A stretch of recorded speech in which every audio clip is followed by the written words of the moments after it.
If Chioma had known that one forgotten phone call would dismantle 12 years of marriage in less than 10 minutes, she would have let it ring. If you're new to this channel, just subscribe now and say it in the comment section. It was an ordinary Tuesday evening in Lekki. The sky outside their duplex glowed with the soft orange fade of sunset, and the hum of generators from neighboring houses blended with distant traffic from Admiralty Way. Inside, the house smelled of fried plantain and peppered chicken. Chioma stood in the kitchen wiping her hands on a towel when Tunde walked in, already dressed to leave. "Late meeting," he said casually, adjusting his cufflinks in the reflection of the microwave. "Clients from Abuja just landed." She studied him briefly. Navy suit. The expensive cologne she bought him last Christmas. Phone in hand. Slight impatience in his tone. "Will you be long?" she asked. "Don't wait up," he replied with a quick smile that didn't quite reach his eyes. He leaned forward, kissed her forehead, and headed for the door. "Love you." "I love you too," she answered automatically. The gate shut. His car engine started. Then silence. Nothing about that moment felt unusual. Tunde was a businessman. Late meetings were part of the territory. Chioma had grown used to eating dinner alone, used to falling asleep before he returned. Marriage required understanding, she often told herself. Trust. Patience. She cleared the dining table and carried his untouched plate back to the kitchen. Just as she turned on the tap, her phone vibrated on the counter. Tunde calling. She frowned. He had left barely 20 minutes ago. "Hello," she answered quickly. "Did you forget something?" Silence. "Tunde?" She pulled the phone away to check the screen. The call was active. Seconds ticking upward. Then she heard it. Laughter. A woman's laughter. Soft. Intimate. The kind that slips out when someone says something only meant for one person. Chioma froze. The laughter came again, closer this time, followed by the faint sound of a car indicator clicking. Then Tunde's voice. Low. Warm. Different. "Don't worry, babe," he said. "Once everything is ready, we'll fix the wedding date. I promise." The tap continued running, water spilling over the edge of the sink unnoticed. Chioma's grip tightened around the phone. Wedding? Her mind rejected the word instantly. It floated in the air like a foreign language. The woman giggled. "You better not disappoint me, Tunde. My parents are already asking questions." "I won't," he replied quickly. "I told you, this time next month, we'll start preparations properly. I've endured enough in that marriage. I deserve happiness." Chioma's breath caught in her throat. Endured?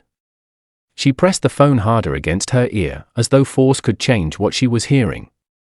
The woman sighed dramatically. "And your wife? What about Chioma?" There was a pause. A small one. Long enough to stab. "Chioma doesn't suspect anything," Tunde said lightly. "She's too busy with church activities and family obligations. She won't see it coming." The word sliced through her with surgical precision. Too busy. Won't see it coming. Chioma's knees felt weak. She slowly turned off the tap and leaned against the counter for support. The kitchen suddenly felt too bright, too exposed. The woman's voice returned, curious. "Are you sure she won't make trouble? I don't want drama during our introduction ceremony." Introduction ceremony. Family involvement. This was not an affair born from impulse. This was structured. Planned.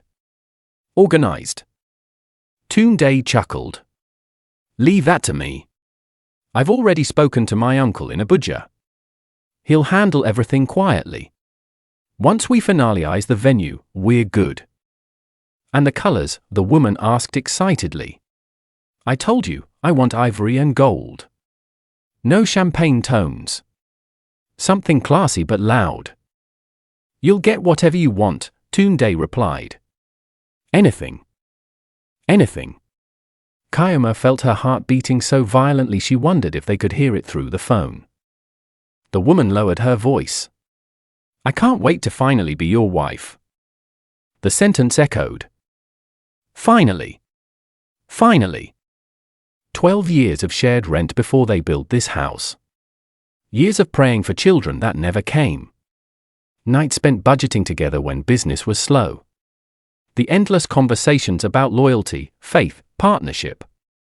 Finally. Tunde exhaled softly. You already are. Something inside Chioma shattered. She didn't cry. Tears would have required emotion. What she felt was numbness. A cold detachment spreading from her chest outward. The car indicator stopped clicking. A door shut. Footsteps on gravel. Call me when you get home, the woman whispered. I will, Anita. Anita. The name landed like a verdict. The call ended abruptly. Chioma remained standing in the kitchen, phone still pressed to her ear long after the line went dead. The house was quiet except for the refrigerator humming in the corner. Her husband had not just betrayed her. He had replaced her. She replayed every recent memory with sudden clarity. The extra gym sessions. The unexplained business trips. The way he guarded his phone at night. The sudden criticism about her lack of excitement. She had blamed stress. Work pressure. The economy. Not another woman planning a wedding. Chioma walked slowly to the dining room and sat down. Her body moved mechanically, like someone observing herself from outside. Too busy with church. Won't see it coming. Endured enough. She let the words settle, examining them without flinching. Anger did not come. Not yet. Instead, questions formed. How long? Who else knew? Were his parents aware? Had he already told people she was the problem? Her chest tightened, but she forced herself to breathe steadily. Panic would be useless. Tears would solve nothing. She opened her phone and stared at the call log. Duration 8:47. 8 minutes and 47 seconds. That was all it took to destroy a life she thought was secure. She imagined confronting him immediately. Screaming. Throwing something. Demanding explanations. But something deeper inside her resisted that impulse. If he could calmly plan another wedding while kissing her forehead minutes earlier, then she was dealing with a version of Tunde she did not truly know. And you do not confront a stranger without preparation. Chioma stood up and walked to their bedroom. The bed was neatly made. His laptop bag rested by the dresser. She opened his wardrobe slowly, studying the expensive suits lined up in order. Who are you? She wondered silently. Her reflection in the mirror looked pale but composed. No tears. No red eyes. Just a woman absorbing impact. She sat on the edge of the bed and whispered into the empty room, I heard you. Saying it aloud made it real. A strange calm settled over her then. Not forgiveness. Not denial. Clarity. Whatever happened next would not be decided by emotion. It would be deliberate. Outside, a car passed. Somewhere in the neighborhood, children laughed. Life continued as though nothing had shifted. But everything had. Chioma picked up her phone again and saved the call log screenshot. A small action. Quiet. Intentional. Then she turned off the bedroom light and lay down on her side of the bed, staring at the ceiling. Her marriage had cracked open that evening, not with shouting, not with suspicion, but with a simple forgotten click. And she would never be the same woman who answered that call. Chioma did not sleep that night. She lay still beside the empty half of the bed, eyes open, mind replaying every syllable she had heard. By the time headlights swept across the curtains at 12:43 a.m., she had already decided one thing: she would not confront him blindly. The front door opened quietly. Tunde's footsteps were careful, measured. He moved like a man who believed he was unseen. She kept her breathing slow and even. He entered the bedroom, loosened his tie, and sighed. A long, satisfied sigh. "Chioma," he whispered softly. She did not respond. He stepped into the bathroom. The shower came on. Water rushed against tile. Chioma sat up slowly, heart steady now, not racing like earlier, but controlled. Calculated. When he came out 20 minutes later, smelling of soap and peppermint mouthwash, he slid into bed beside her and turned his back. "Long day," he muttered. "You have no idea," she thought. Morning came with artificial normalcy. She woke before him, prepared tea, ironed his shirt, and made breakfast. When he joined her at the table, she studied his face openly for the first time. He looked relaxed. Light. Almost cheerful. "How was the meeting?" she asked, stirring her tea gently. "Productive," he replied without hesitation. "They're interested in closing the Abuja deal soon." "Abuja?" Her spoon paused for half a second before continuing. "That's good," she said softly. He nodded, eating his eggs. "I might need to travel there again in a few weeks." "Of course you will." She watched him talk about traffic, about fuel prices, about a colleague's incompetence. He lied smoothly. Effortlessly. Not once did his eyes flicker with guilt. Chioma felt something important shift inside her. It wasn't heartbreak. It was awakening. After he left for work, she cleared the table and walked into their study. She closed the door gently and sat at the desk. Her phone lay in front of her. Anita. She typed the name into Instagram. Hundreds of results appeared. She scrolled patiently. Anita Okafor. Anita Obi. Anita Ease. Then she paused. Anita Ibuku. The profile picture showed a woman in her early 30s. Light makeup. Confident smile. A photo taken at what looked like a bridal expo booth. Chioma clicked. The bio read, "Event stylist luxury bridal consult Abuja and Lagos turning dreams into reality sparkles." Her stomach tightened. She scrolled through photos of decorated halls in ivory and gold. Bridal mood boards. Engagement shoots. Smiling couples. One caption read, "Can't wait for the big day ring #forever starts now." Posted 2 weeks ago. Chioma tapped the comments. Tunde Adebayo, proud of you always. Her vision blurred briefly, but she blinked it away. Proud of you. She inhaled deeply and continued scrolling. Photos of Anita in restaurants. In hotels. In Abuja. Then she saw it. A selfie taken inside a car. The dashboard looked painfully familiar. The leather seats. The silver trim. It was Tunde's SUV. The caption, "When he insists on picking you up himself," relieved face. Date, 3 months ago. Chioma leaned back in the chair slowly. 3 months publicly bold. How long privately? Her phone buzzed suddenly. She flinched. "Tunde, did you find my blue file on the shelf?" She stared at the message, then typed calmly, "Yes. It's in your briefcase." "Thanks, babe." Babe. The word now felt contaminated. Chioma placed the phone down and folded her hands on the desk. She needed evidence. Not assumptions. Not emotions. She opened the drawer where Tunde kept spare documents. Bank statements were stacked neatly. She carried them to the table and began scanning through recent transactions. At first, everything looked ordinary: fuel purchases, office payments, subscriptions. Then she noticed repeated transfers to a business account. Anita Bridal Consult, 2,500,000 Nigerian nairas. Her breath left her lungs slowly.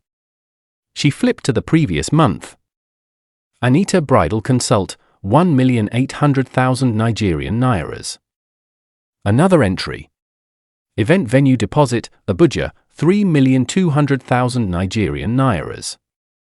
Her hands trembled slightly, but her face remained composed. So this was the Abuja deal.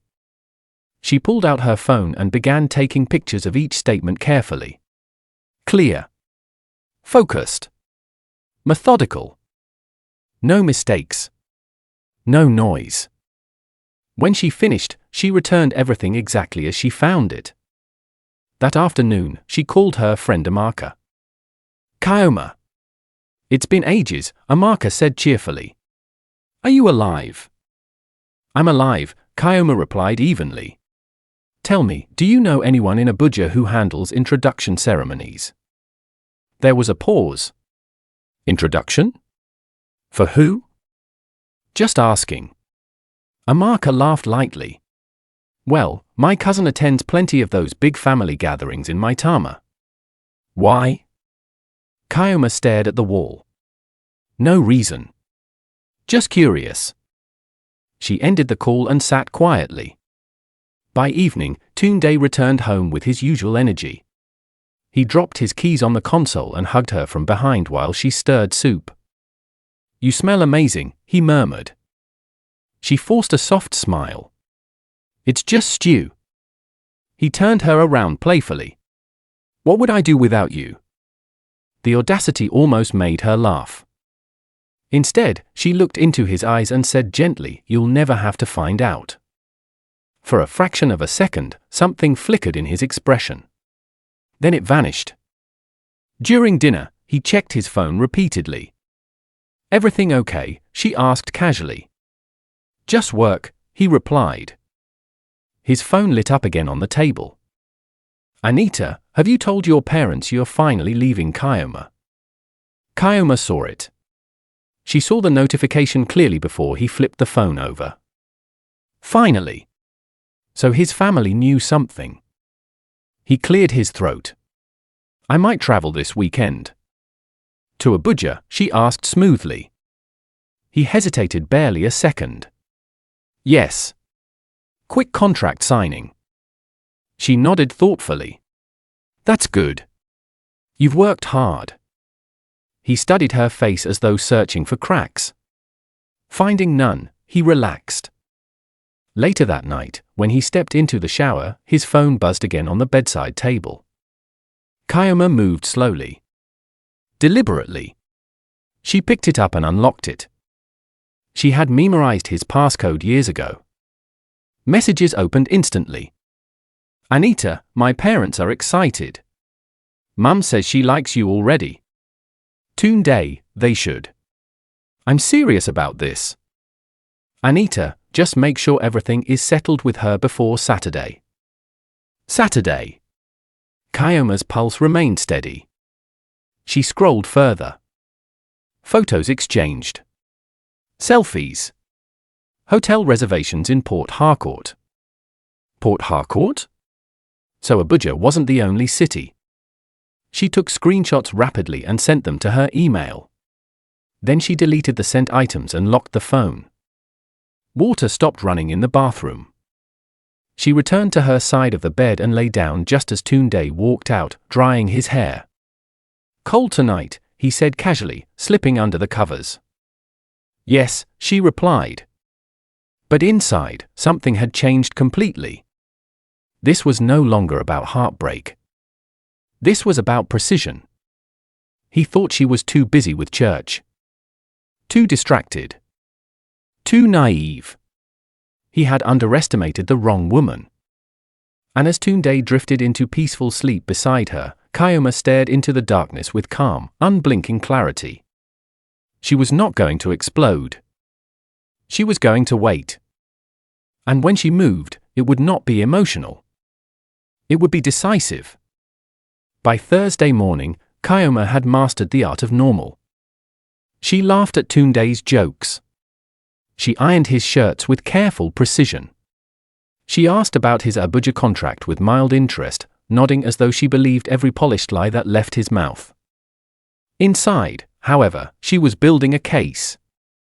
Tunde noticed the change, though not in the way she expected. "You've been different lately," he said one evening as they sat in the living room. "Different how?" she asked calmly. "Calmer. Less intense." She smiled faintly. "Marriage matures you." He chuckled, unaware of the irony. "I like it." Good, she thought. Like it. Because what he interpreted as peace was strategy. The following day, after he left for work, Chioma drove to Victoria Island under the excuse of shopping. Instead, she parked across from a small cafe she had seen in Anita's tagged photos. She didn't know what she expected, maybe to see them together, maybe to confirm with her own eyes that this wasn't some elaborate misunderstanding. At exactly 3:17 p.m., Tunde's SUV pulled up outside the cafe. Her fingers tightened around the steering wheel. He stepped out confidently, scanning the area briefly. A few seconds later, Anita emerged from inside the cafe, smiling widely. Chioma studied her carefully for the first time in person. Anita was beautiful in an intentional way. Perfectly styled hair. Fitted cream dress. Gold jewelry. She walked like someone who already believed she had won. Tunde leaned down and kissed her.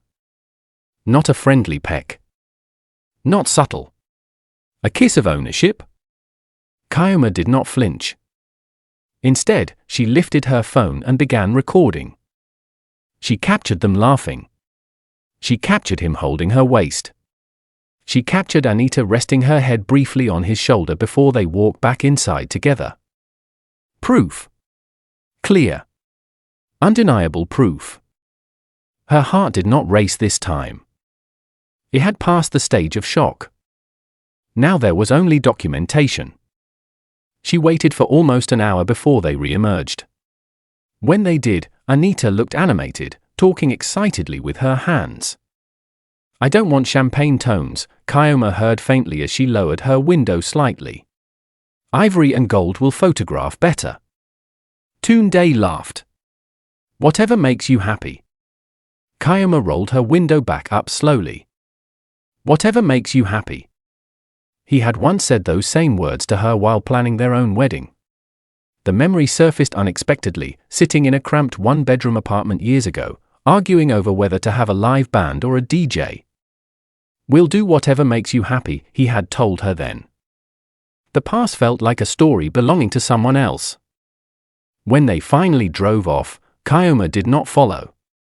She had seen enough. That night, she began the deeper investigation. She logged into their joint account online and downloaded 6 months of statements. She reviewed every unusual transaction carefully. Hotel bookings in Abuja. Flight tickets under the name Abuja. Transfers labeled consultation fee. Event planning deposits. The pattern was clear. This wedding was not theoretical. It was scheduled. Her phone buzzed. Unknown number. She hesitated before answering. "Hello? Good evening. Is this Mrs. Adebayo?" the male voice asked politely. "Yes. This is Emeka, Tunde's cousin. I hope I'm not disturbing you." Her pulse steadied instantly. "No, not at all," she replied warmly. "How are you?" "I'm fine, Ma. I just wanted to confirm if you're traveling for Saturday's introduction." Chioma kept her tone light. "Saturday?" "Yes, in my Tama. Uncle said it should be small and private." There it was. Confirmation from family. She allowed a soft laugh. "Ah, I must have mixed up dates. Tunde hasn't told me yet." There was an awkward pause on the other end. "Oh. I assumed." "It's fine," she interrupted gently. "Thank you for letting me know." After the call ended, she sat very still. So it was official. His family knew. They had chosen silence. The betrayal expanded beyond one man. It now carried the weight of collective agreement. That realization hurt more than the kiss she had witnessed. But again, she did not cry. Instead, she opened a new folder on her laptop labeled Documents. Inside, she organized everything. Screenshots. Videos. Bank statements. Dates. Times. She even wrote down transcripts of the phone call from memory, replaying it repeatedly until she captured each sentence as accurately as possible. "You forgot to hang up," she typed quietly. The word stared back at her on the screen. On Friday evening, Tunde packed a small suitcase. "Quick trip," he said casually. "Back Sunday." Chioma helped him fold his shirts. "Be safe," she said softly. He studied her face again, searching. "You're okay?" he asked suddenly. She met his gaze evenly. "Of course. Why wouldn't I be?" He nodded slowly. "You've just been unusually supportive." She smiled gently. "Is that a problem?" He laughed. "Not at all." When he left the house the next morning for the airport, Chioma waited exactly 30 minutes before making her own call. "Good morning," she said into the phone. "I need an appointment with a lawyer." The woman on the other end responded professionally, scheduling her for Monday morning. Chioma ended the call and walked to her wardrobe. She stood there for several seconds before selecting a royal blue lace outfit. Elegant. Refined. Unmistakably dignified. If she was going to attend an introduction ceremony, she would not arrive looking broken. She would arrive complete. That afternoon, she drove to a printing shop in Lekki Phase 1 and printed copies of everything. Bank transfers. Screenshots. Photos from outside the cafe. Transcripts. She placed them neatly inside a large brown envelope. As she sealed it, her hands did not shake. She felt steady. Grounded. Clear. This was no longer about competing for a man. It was about reclaiming herself. By evening, she sat alone in the quiet house, imagining the scene in Maitama. Elders seated in plastic chairs. Kola nuts placed on trays. Anita smiling shyly. Tunde playing the respectful son-in-law. He would sit there pretending he was single. Pretending his wife did not exist. The thought did not enrage her. It strengthened her resolve. She walked into the bedroom and stood before the mirror. "You will not beg," she told her reflection softly. "You will not scream. You will not break." Her reflection stared back, composed and resolute. Saturday was approaching. And when she stepped into that compound, she would not be coming as a victim. She would be coming as the truth. Saturday morning arrived with deceptive calm.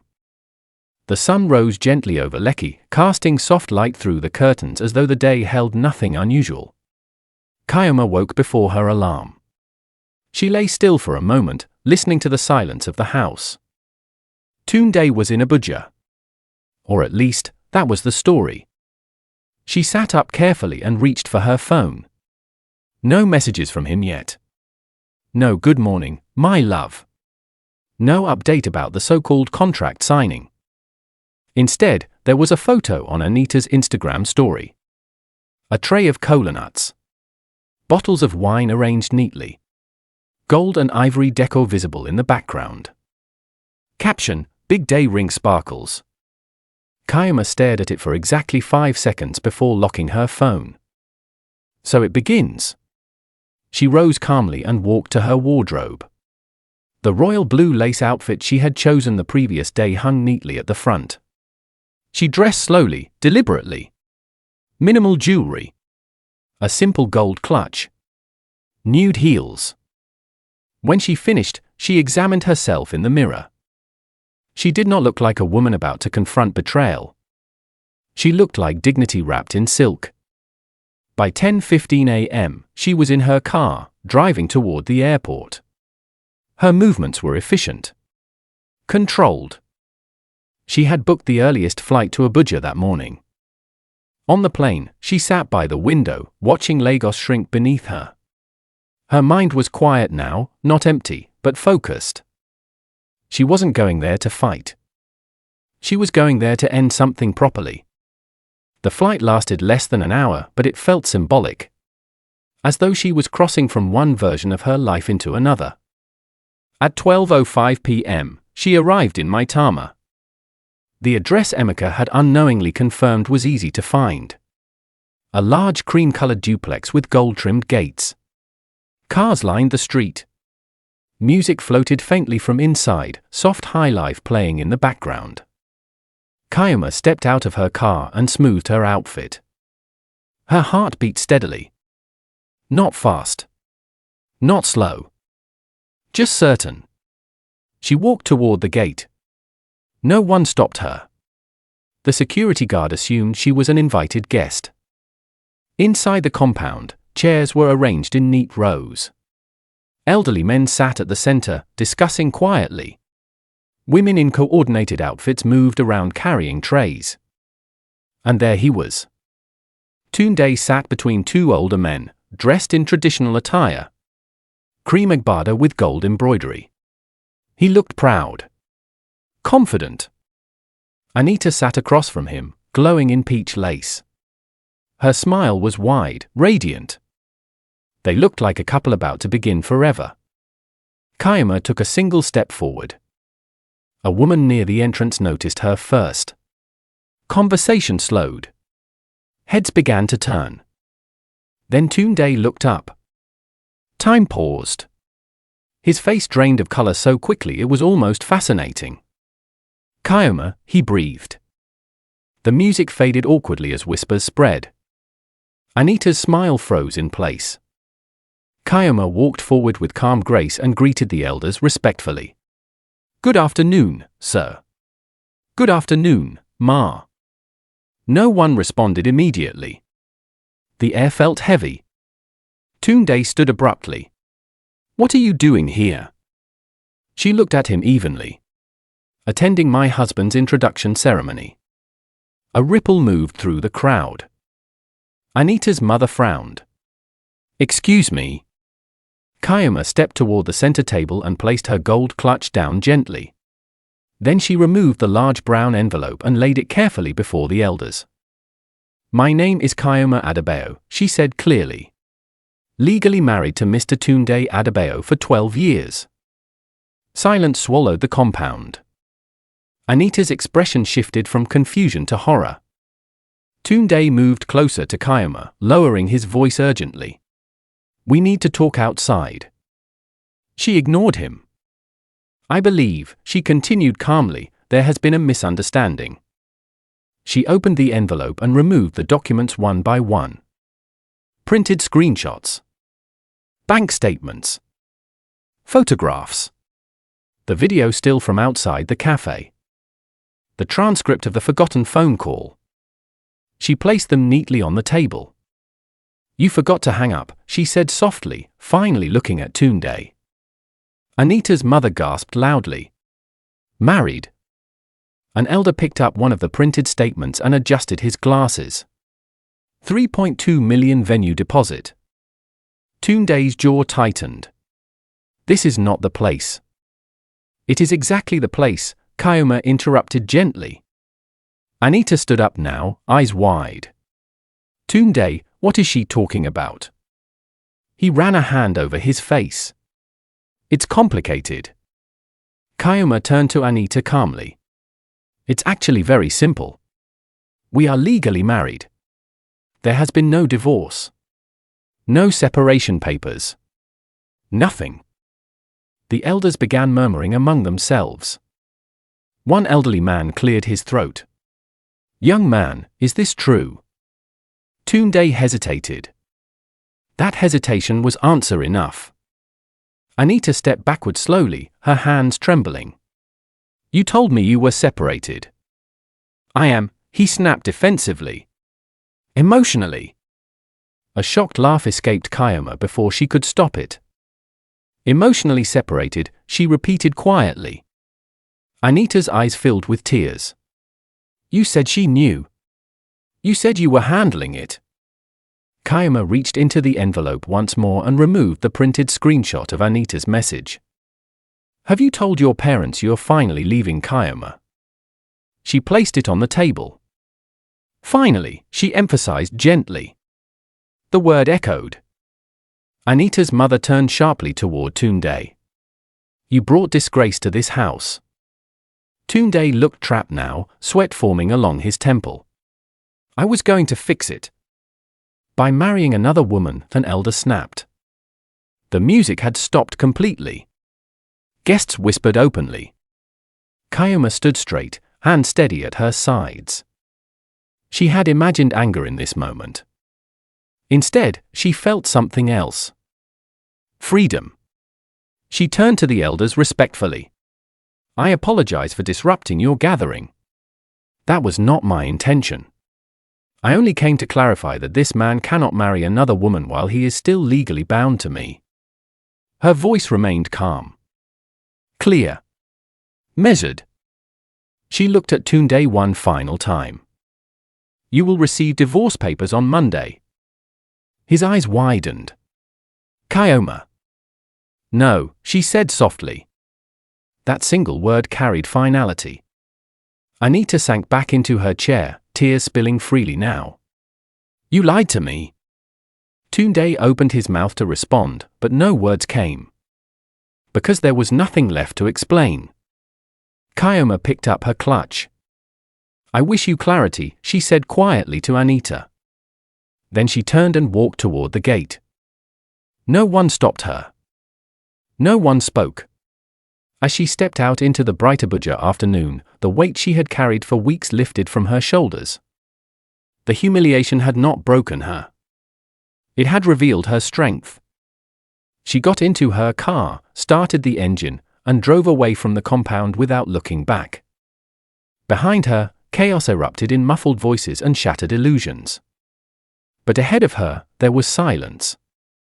And in that silence, for the first time since the phone call, she felt completely in control. By Monday morning, the divorce papers were already in motion. Chioma sat inside her lawyer's office in Victoria Island, posture straight, voice steady as she signed the final page. The ceiling fan hummed softly above her, stirring the quiet air. You're certain about this? Her lawyer asked gently. Chioma did not hesitate. Yes. There was no dramatic trembling. No visible sorrow. The decision felt clinical now, like removing something infected before it spread further. Across town, Tunde was learning what exposure felt like. By Sunday evening, word of the collapsed introduction ceremony had already circulated through both families. Relatives who had sat quietly during the gathering were suddenly very vocal. Elders who had once praised his ambition now questioned his judgment. He called her 23 times that weekend. She did not answer once. On Tuesday afternoon, as Chioma organized documents in her study, her phone rang from an unfamiliar number. She almost ignored it. Almost. Hello? For a moment, there was only breathing. Then a shaky voice. It's Anita. Chioma closed her eyes briefly before responding. Yes. There was no anger in her tone. No sarcasm. Just acknowledgement. Anita's voice cracked. I didn't know. I swear I didn't know. I believe you, Chioma replied calmly. There was a pause, as though Anita hadn't expected kindness. He told me you were separated, Anita continued. He said you refused to sign the papers because you didn't want public embarrassment. Chioma almost smiled at the creativity. He's very convincing, she said softly. Anita exhaled sharply. It's worse. Chioma said nothing. I found messages, Anita whispered. From another woman. In Port Harcourt. Silence. The same things he told me, Anita continued through tears. I deserve happiness. She doesn't understand me. The same words. Chioma leaned back in her chair. So Abuja wasn't the only stage. How long? She asked evenly. I don't know, Anita admitted. But long enough. A strange calm washed over Chioma. It wasn't satisfaction. It was confirmation. This was not about her inadequacy. Not about infertility. Not about church activities. Not about being too busy. Tunde wasn't searching for love. He was addicted to reinvention. Each new woman offered a fresh version of himself, unburdened by history, free from accountability. I'm sorry, Anita whispered. For everything. Chioma looked out the window at the Lagos traffic moving steadily below. You don't owe me an apology, she said quietly. He does. Anita began crying harder. I feel so stupid. You were lied to, Chioma replied. That's not stupidity. Another silence settled between them. I thought I was special, Anita admitted. Chioma nodded to herself. So did I. When the call ended, Chioma remained seated for several minutes. There it was. The final piece. The betrayal had never been about choosing one woman over another. It was about feeding his ego. She stood up and walked to the kitchen for a glass of water. Her reflection in the microwave caught her attention again. She looked lighter. Not happier yet. But lighter. Later that week, Tunde showed up at the house unannounced. She saw his car through the window and felt no spike of anxiety. Just inevitability. He knocked twice before letting himself in with his key. They stood facing each other in the living room where they had once hosted friends, celebrated anniversaries, prayed for children. He looked exhausted. Not physically, but exposed. Chioma, he began carefully, we need to talk. She folded her arms loosely. About which woman? He flinched. It's not like that, he said quickly. She tilted her head slightly. Then explain. He ran a hand through his hair. Things have been complicated. You were planning a wedding, she replied evenly. That's not complicated. He paced briefly. You've been distant for years. Focused on church. On everything else. Chioma listened without interruption. You don't admire me anymore, he continued. You don't make me feel seen. She studied him calmly. So instead of communicating, you decided to marry someone else. It wasn't supposed to happen like that, he said defensively. Anita just understood me. And the woman in Port Harcourt? Chioma asked quietly.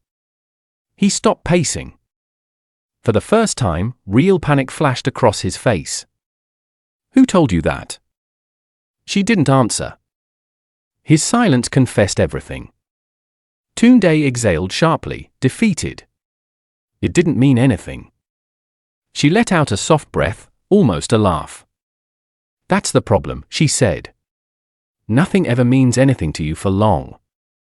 He looked at her as though seeing her clearly for the first time. Chioma, we can fix this.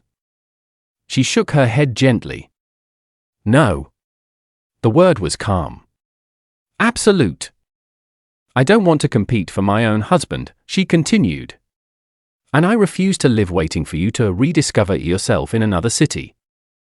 He stepped closer. I made mistakes.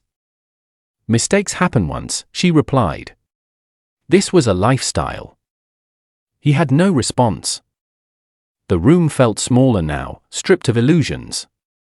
I loved you, she said quietly. But I will not beg you to choose me.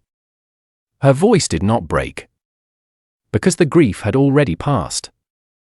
Tunde looked around the house slowly, as though realizing he was losing more than a marriage. Stability. Respect. A woman who had stood beside him before the wealth, before the cars, before Abuja deals. I didn't think you'd actually leave, he admitted softly. Chioma met his gaze steadily. That's because you thought I wouldn't see it coming.